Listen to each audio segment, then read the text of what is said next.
मेरे प्रिय भाई और बहनों, आज हम आगमन के रविवार में पहुंच चुके हैं। आनंद, आशा और प्रेम से भरा हुआ रविवार आज का हमारा विषय है। यह हमारा मूल विषय है। जब प्रेम बुलाता है, आत्मसमर्पण उत्तर देता है। मानव प्रेम चाहे कितना भी सच्चा और गहरा लगे, सीमाओं से भरा हुआ है। यह भावनाओं से प्रभावित होता है, कई बार स्वार्थ से रंगा होता है और अक्सर क्षणिक परिस्थितियों में बंधा रहता है। आइए एक सरल और आशीष से भरी कहानी से शुरुआत करें, जिसमें एक गहराई सच्चाई छुपी हुई है।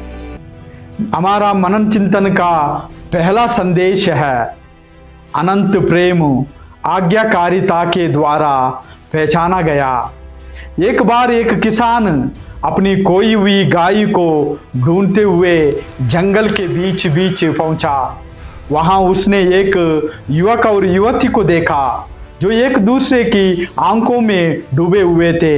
युवक ने धीरे से कहा, तेरी आंखों में मैं पूरा संसार को देखता हूँ। किसान ने मुस्कुराया और बोला, अगर उसकी आंखों में तुम्हें पूरा संसार दिखता है तो क्या तुम्हें मेरी गाय भी दिख रही है? यह छोटी घटना हमें सिखाती है कि मानव प्रेम चाहे कितना भी बड़ा लगे, अक्सर नाजुक और क्षणभंगुर होता है। जो प्रेम क्षणिक जुनून में अनंत लगता है, वह वास्तविकता की कसौटी पर सीमित साबित हो सकता है।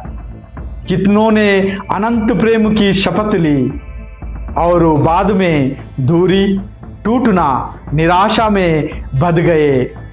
परंतु परमेश्वर का प्रेम अलग है। उसका प्रेम अनंत है। उसका प्रेम कभी मुरझाता नहीं।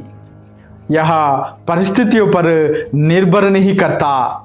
यह हमें पूरी तरह और निःशुल्क दिया गया है, लेकिन इसे वास्तव में वही अनुभव करता है जो विश्वास और आज्ञाकारिता में परमेश्वर के समीप आता है। यीशु ने कहा, यदि तुम मुझसे प्रेम करते हो तो मेरी आज्ञाओं का पालन करो। आज्ञाकारिता केवल नियम मानना नहीं है, यह जीवित प्रेम की अभिव्यक्ति है। यह हमारे मन को परमेश्वर की इच्छा के साथ मिलाना है और यही हम उसके प्रेम की गहराई को वास्तव में अनुभव करते हैं। परमेश्वर प्रेम हमारी असफलताओं से समाप्त नहीं होता। उल्टा, जब हम उसके साथ चलते हैं तो वह सबसे अधिक परिवर्तनकारी होता है। आत्मसमर्पण नम्रता में हम उसके असीम स्नेह का स्वाद चखते हैं। मेरे प्रिय भाई और बहनों, हमारे मनन चिंतन का दूसरा संदेश है, विद्रोह के बीच परमेश्वर का अटल प्रेम।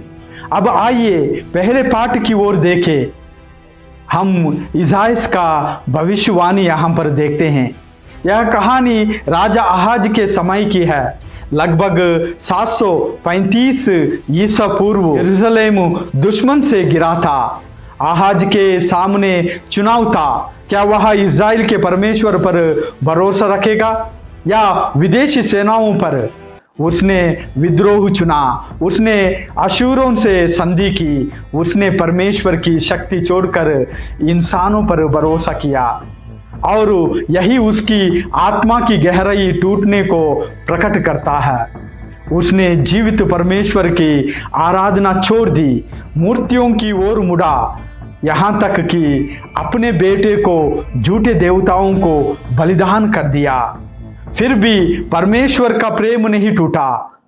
इसायाह के द्वारा और उसके माध्यम से परमेश्वर ने आहाज को बुलाया, अपने परमेश्वर से एक चिन्ह मांग, लेकिन आहाज ने घमंड में इनकार कर दिया। फिर भी परमेश्वर ने एक महान प्रतिज्ञा दी, एक कुंवारी गर्भवती होंगी और पुत्र जन्मेगा और उसका नाम इम्मानुएल होगा। यह भविष्यवाणी आहाज से परे थी। यहाँ आने वाले मसीहा की ओर इशारा करती थी। इसका अर्थ है ईश्वर हमारे साथ। भाई और बहनों, यही परमेश्वर का अटल प्रेम है। विद्रोह में भी वह हमें नहीं छोड़ता, हमारी अवज्ञा में भी वह हमारे पास आता है। उसका प्रेम अनुबंध का प्रेम है, अविनाशी, दयालु और अनंत।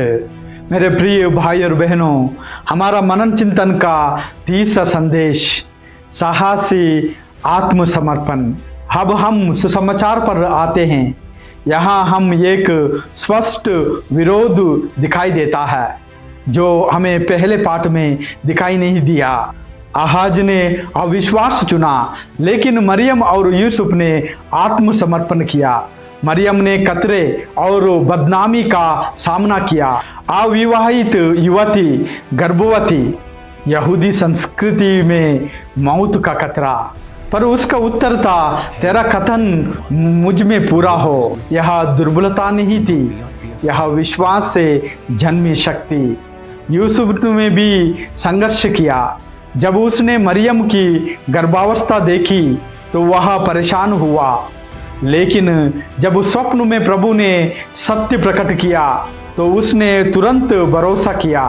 उसने रहस्य और मिशन दोनों को अपनाया। उसने अपनी प्रतिष्ठा, नियंत्रण और सुरक्षा छोड़ दी और इस तरह वह उद्धारकर्ता का संरक्षक बना। मरियम और यूसुफ हमें सिखाते हैं कि आत्मसमर्पण कभी निष्क्रिय नहीं है, यह साहस है, यह भाई पर विश्वास को चुनना है, यह प्रेम से जन्मी आज्ञाकारिता है। आहाज ने इनकार किया और अपनी विरासत खो दी। मरियम और यूसुफ ने हाँ कहा और संसार के उद्धार के द्वार खोले। उनकी गवाही हमें बुलाती है। क्या हम भी अपने भय और नियंत्रण को छोड़कर परमेश्वर पर भरोसा करेंगे? मेरे प्रिय भाई और बहनों, हमारा मनन चिंतन का चौथा संदेश है कुंभकार के हाथों में आज्ञाकारिता। जब पौलुस की ओर देखे, रोमियों को लिखे पत्र में पौलुस हमें परमेश्वर के असीम प्रेम की याद दिलाते हैं। एक ऐसा प्रेम जो हमारे कर्मों से नहीं बल्कि मसीहा के बलिदान से हमें दिया गया है। पौलुस स्वयं इसका उदाहरण है। पहले वह यीशु के अनुयायियों का कठोर शत्रु था, लेकिन दमिश्क के रास्ते पर उसकी मुलाकात जीवित प्रभु से हुई और वही सामना उसे तोड़कर नया बना दिया। कुंभकार ने मिट्टी को अपने हाथों में लिया, कठोर को मुलायम बना दिया, टूटी हुई को नया आकार दिया। पौलुस ने आत्मसमर्पण किया और एक पात्र बन गया, सुसमाचार का वाहक। हाँ, उसने दुख सहा, जेल झेली, अस्वीकार किया गया, पर उसकी आज्ञाकारिता कभी नहीं डगमगाई। उसे पता था उसका जीवन उसका अपना नहीं बल्कि परमेश्वर का है। मरियम और यूसुफ की तरह पौलुस का जीवन हमें बुलाता है। आज्ञाकारिता कर्तव्य नहीं है, आत्मसमर्पण है। जैसा मिट्टी कुंभकार को सौंप दी जाती है, वैसे ही हमें अपने को परमेश्वर के हाथों में सौंपना है और ऐसा ही पात्रों के माध्यम से कमजोरों पर आत्मसमर्पित परमेश्वर अपनी मुक्ति की प्रेम धारा संसार में उड़ेल देता है। आइए हम प्रार्थना करें। ये स्वर्गीय पिता, हमें आप पर पूरी तरह भरोसा करना सिखाइए। मरियम, यूसुफ और पौलुस की तरह हम भी आपके वचन को हाँ कहे। हमें अपने हाथों में ऐसा घड़िए जैसे कुंभकार मिट्टी को घड़ता है। हमें अपने प्रेम के पात्र बना दीजिए ताकि हम मसीहा का प्रकाश संसार तक पहुंचा सके। हमारे प्रभु यीशु क्रिस्त के द्वारा, आमीन।